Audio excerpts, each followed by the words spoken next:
Hello प्यारे मित्रों, स्वागत है हमारे एक और नई वीडियो में। तो प्यारे मित्रों, आज की कहानी साधु और रानी प्रेरणादायक कहानी है। तो दोस्तों, अगर आप हमारे चैनल पर नए हैं तो चैनल को सब्सक्राइब कर लें। तो मित्रों, कहानी शुरू करते हैं। बहुत समय पहले एक दूर दराज के राज्य में एक कुंवारी रानी रहती थी जिसका नाम रानी मेघा था। रानी अत्यंत सुंदर, समझदार और राजकाज में निपुण थी, लेकिन उसकी एक दुख भरी कहानी थी। रानी की पूरी दुनिया उसके महल और राजमहल तक सीमित थी और वह जीवन के सच्चे सुख को कभी महसूस नहीं कर पाई थी। उसकी सबसे बड़ी समस्या यह थी कि वह कभी पूरी तरह से स्वस्थ महसूस नहीं करती थी। उसका शरीर अक्सर कमजोर हो जाता और उसे प्यास के रूप में अजीब सी कमजोरी का सामना करना पड़ता। राजमहल में डॉक्टरों और औषधियों का कोई कमी नहीं था, लेकिन फिर भी रानी को आराम नहीं मिलता था। रानी के अंदर कुछ गहरे दुख और शून्यता का अनुभव होता था जिसे वह खुद भी समझ नहीं पाती थी। राज्य के लोग भी रानी के स्वास्थ्य के बारे में चिंतित रहते थे। एक दिन जब रानी की स्थिति बहुत खराब हो गई तो महल के एक बुजुर्ग मंत्री ने उसे एक साधु के बारे में बताया जो दूर के जंगलों में तपस्या करता था और चमत्कारी शक्तियों का स्वामी माना जाता था। मंत्री ने कहा, रानी, शायद यही वह व्यक्ति हो सकता है जो आपके दुखों का इलाज कर सकता है। रानी ने मंत्रियों की सलाह मानी और साधु से मिलने का निर्णय लिया। वह अपने महल से निकलकर जंगल की ओर चल पड़ी। जंगल बहुत घना था और रास्ता काफी कठिन था, लेकिन रानी ने हार नहीं मानी।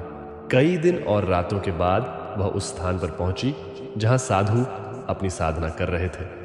साधु एक बड़े सी पेड़ के नीचे ध्यान में बैठे थे। रानी ने सिर झुकाकर उनका आशीर्वाद लिया। साधु ने अपनी आंखें खोली और रानी की ओर देखा। उनकी आंखों में एक गहरी समझ थी, जैसे वह रानी के दिल की बात समझ गए हों। साधु ने रानी से कहा, राजकुमारी, तुम्हारी प्यास का कारण शरीर नहीं बल्कि आत्मा का प्यासा होना है। तुमने अपने जीवन में कभी सच्चे सुख और संतुष्टि को महसूस नहीं किया है। रानी चौंकी। कैसा सुख साधु महाराज? साधु मुस्कुराए और बोले, सच्चा सुख न केवल बाहरी चीजों में है बल्कि यह हमारे अंदर की शांति में छिपा होता है। तुम्हारी प्यास तुम्हारी आत्मा की प्यास है। तुम्हें वह पानी चाहिए जो शरीर के लिए नहीं बल्कि आत्मा के लिए है। मैं तुम्हें वह पानी दूंगा। फिर साधु ने रानी को एक जलधारा के पास ले जाकर पानी से भरा एक कटोरा लिया। वह पानी साधारण नहीं था। जब रानी ने उस पानी को पिया तो जैसे उसका पूरा शरीर ताजगी और ऊर्जा से भर गया। वह हल्का महसूस करने लगी और उसकी मानसिक स्थिति भी बदल गई। उसकी आंखों में एक नई चमक आ गई और दिल में शांति का एहसास हुआ। साधु ने रानी से कहा, तुम्हारा चमत्कार तब शुरू हुआ जब तुमने अपने भीतर के खालीपन को महसूस किया और उसे भरने के लिए सही रास्ता अपनाया। अब तुम अपनी आत्मा की प्यास बुझा चुकी हो। तुमसे पहले जो दैहिक प्यास थी वह अब शांत हो गई है। रानी ने साधु का आभार व्यक्त किया और वापस महल लौटने का मन बनाया, लेकिन साधु ने रानी को एक और बात बताई। याद रखना रानी मेघा, तुम्हारा चमत्कार सिर्फ शरीर और मन की प्यास तक सीमित नहीं रहेगा।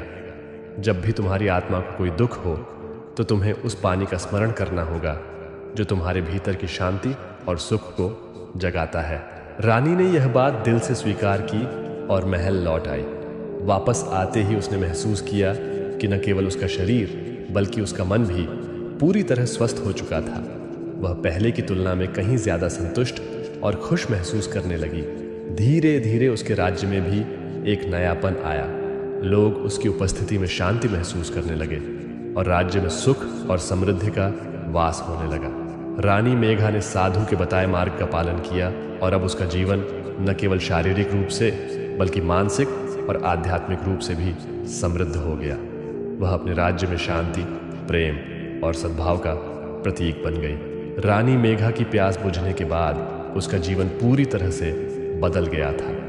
वह अब न केवल एक शारीरिक रूप से स्वस्थ रानी बन गई थी बल्कि उसकी मानसिक शांति और आत्मिक संतुष्टि ने उसे एक महान शासक बना दिया था। राज्य के लोग उसे देवी के समान आदर देने लगे थे क्योंकि उसने खुद को सुधारने के साथ साथ अपने राज्य को भी एक नई दिशा दी थी। कुछ महीने बाद रानी ने एक और अहम निर्णय लिया। उसने साधु के कहे अनुसार अपने राज्य के भीतर शांति, प्रेम और आध्यात्मिक जागरूकता फैलाने के लिए एक आश्रम स्थापित करने का निश्चय किया। इस आश्रम का उद्देश्य लोगों को न केवल शारीरिक उपचार बल्कि मानसिक और आत्मिक शांति भी प्रदान करना था। रानी का विश्वास था कि अगर राज्य के लोग भी आत्मिक संतुष्टि और शांति की दिशा में कदम बढ़ाएंगे तो राज्य में कोई भी दुख या कठिनाई नहीं रहेगी। आश्रम का उद्घाटन एक भव्य समारोह में हुआ। यह न केवल एक धार्मिक स्थल था बल्कि एक स्थान था जहां लोग अपनी आत्मा की प्यास बुझाने, मानसिक शांति प्राप्त करने और जीवन के वास्तविक उद्देश्य को समझने के लिए आ सकते थे। रानी ने हर वर्ग के लोगों को इस आश्रम में शामिल होने का निमंत्रण दिया। गरीब से लेकर अमीर तक, साधु से लेकर आम नागरिक तक। उसने अपने राज्य के हर कोने में यह संदेश फैलाया कि वास्तविक सुख बाहरी चीजों में नहीं बल्कि हमारे भीतर की शांति और संतोष में है। समय के साथ राज्य में एक अद्भुत बदलाव आया। लोग अब सिर्फ भौतिक सुखों के पीछे नहीं दौड़ते थे बल्कि वे अपने अंदर की शांति की तलाश करने लगे थे। रानी ने आश्रम में नियमित ध्यान सत्रों, शारीरिक अभ्यास और ध्यान के पाठ्यक्रमों का आयोजन किया जो लोगों को जीवन के वास्तविक उद्देश्य को समझने में मदद करते थे। धीरे धीरे राज्य में एक गहरी संतुलित ऊर्जा का संचार हुआ और लोग पूरी तरह से खुश और संतुष्ट रहने लगे।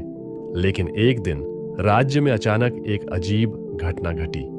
एक बाहरी राज्य से युद्ध का खतरा मंडराने लगा।